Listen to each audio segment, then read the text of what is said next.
friends, welcome to Creating with Jovi and to 100 Days of Pockets. Would you like to see how I created this glassine bag using wax paper? Well, I'm going to show you how I did that.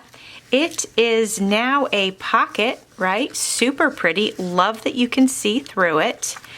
And just before we get into it, I want to let you know that this is a collaboration hosted by Cindy A. Lewis and co-hosted by me, Creating with Jovi.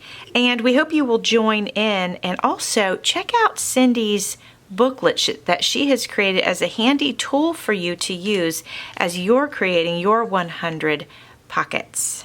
Today you'll need glassine bag or vellum paper, or if you don't have either one of those, you can grab some wax paper or even parchment paper. Now, if you've got one that's ready to go, very simply, decorate it up and glue it into your journal. But if you don't have one like me, for some reason I didn't have one, I must have used them all, we're going to just real quick go ahead and make a small glassine bag pocket, okay? The first thing I'm going to do is clean up these wild and crazy edges that I have on my wax paper. I am using wax paper today, okay, my friends?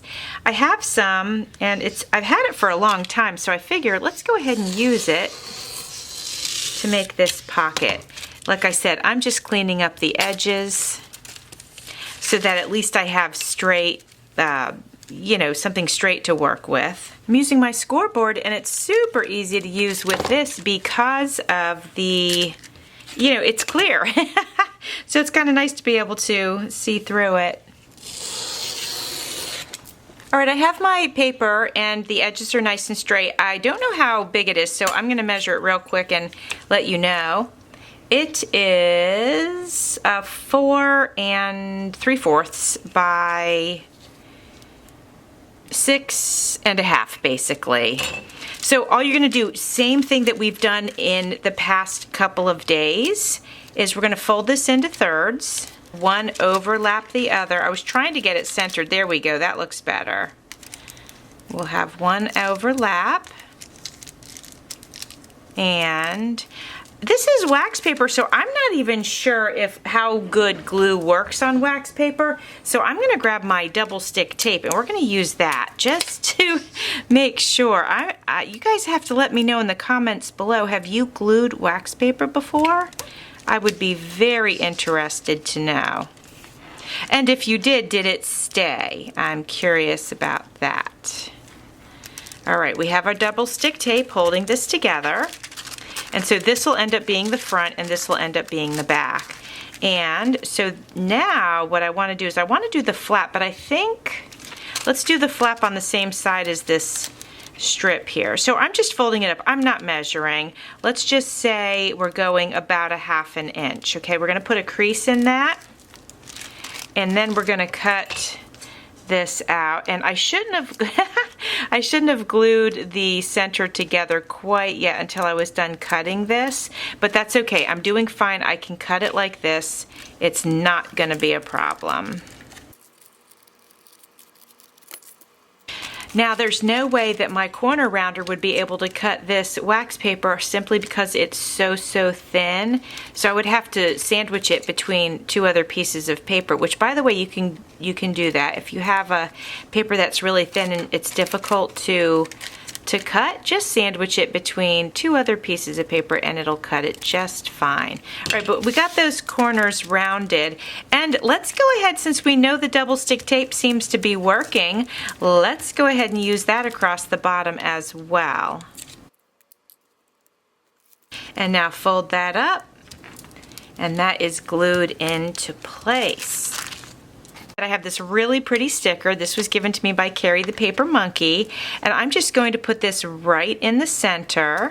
I have a super pretty piece of paper here that can at some point be adhered into a journal, and so I'm going to go ahead, I know I'm covering most of it, but I'm going to go ahead and add my glassine bag to the outside of this as if this was a journal page. And again, I'm sticking with the double stick tape. Let me see if I should move this over to a corner. Yeah, maybe if I put it over here, at least some of that teacup will show. Well, there's a little piece. There we go. Okay. So let's get it down here. There we go. Now I'm going to add a little bit of pink rickrack, and again, not sure about what will stick to wax paper, but I figure I'm going to go ahead and try the 3-in-1 because of anything, it probably has a decent chance. And I'm going to put this right down here over that glue line. If I was super concerned about it, I could run a stitch because this is along the bottom. It's not going to block the pocket at all. I could go ahead and run a stitch, and I think that if I end up putting this in a journal, and at some point I most likely will, I will probably want to do that just to ensure that this is going to stay. Otherwise, if this was going to be, say, a gift card holder or something like that, I probably wouldn't worry about it because it only needs to get through the gift giving part, and then if this was going to peel off, it just honestly wouldn't be that big of a deal. And since we have a little bit of pink going on here, I think I'm going to take this little tag. It's pink polka dot. It's just super cute, and I'm going to glue this onto the page, but like over here, like tucked here, so that we have a little bit of a layered effect. Well, I ended up covering that cute little teapot anyway, but but that's okay. There we go, my friends. This is our Glassine Bag Pocket. I hope you like it. Please be sure to check out Cindy's video today and see what she came up with for today.